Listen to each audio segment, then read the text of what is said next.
So I want you to start out and tell me your name, your organization, and then just tell me whatever you want to about what we're doing here today. So my name is Pragacz. I am a member of the Green Party of Broome, Tioga County, and the Student Labor Alliance in Binghamton University. I'm also a lifelong resident of Binghamton.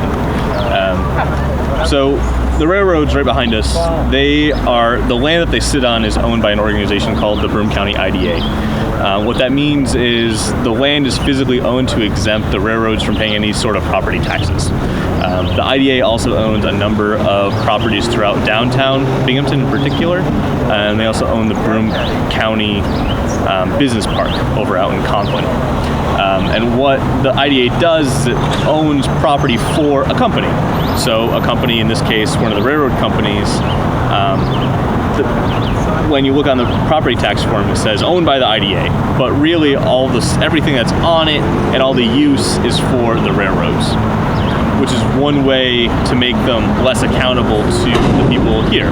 So we can't raise, if we wanted to use taxation, for example, as a method to prevent railroads from coming through our town with dangerous whatevers, we can't do that because it would be ineffective.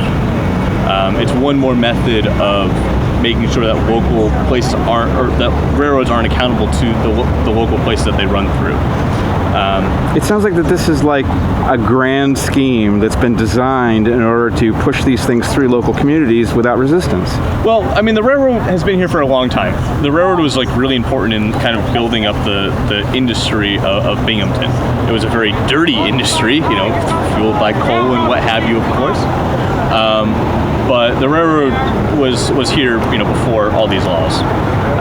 Probably when the IDAs started in the late 60s, early 70s, the goal was to use tax breaks to lure companies to New York State so they could give them kind of better deals or whatever. And one of the things they decided to do was use that power to reduce costs for railroads, to encourage more railroad transport through the area, so that our railroad depot would have more stuff in it and what have you.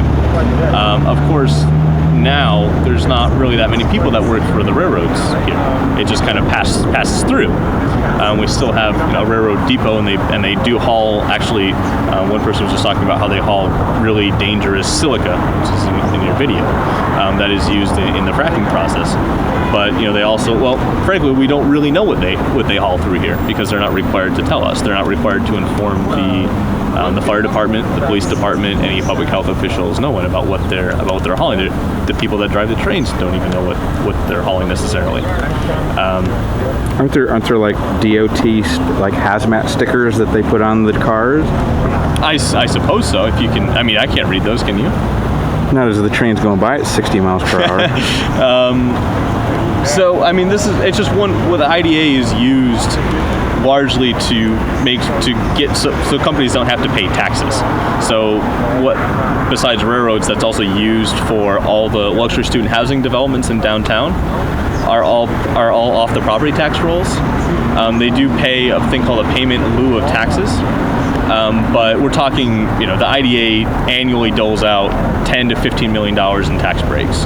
They own they were the titular owners of Huron Campus in Endicott, the former site of the IBM campus.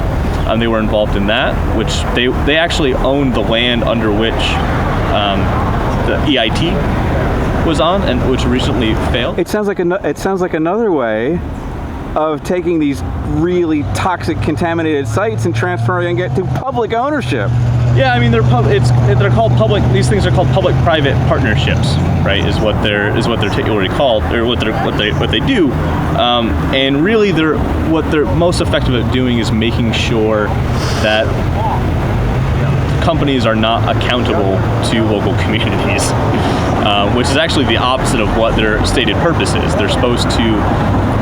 The IDA gives them a tax break for creating jobs. Is supposed to be the trade-off. Oftentimes they don't create jobs, and the railroad's actually a perfect case of this. There's no reason why railroad companies should be tax exempt or should be exempt from property taxes. Why should they be tax exempt? They represent a huge danger to our community, and they don't put anything in it. There's maybe 20 people that are employed by the railroad, and half of them are railroad police in the county. They're not like they're a big contributor to our social betterment, and they haul very, very dangerous chemicals through the middle of the most populated center in Broome County. It snakes along the river.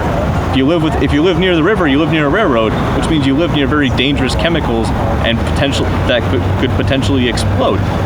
That's bad.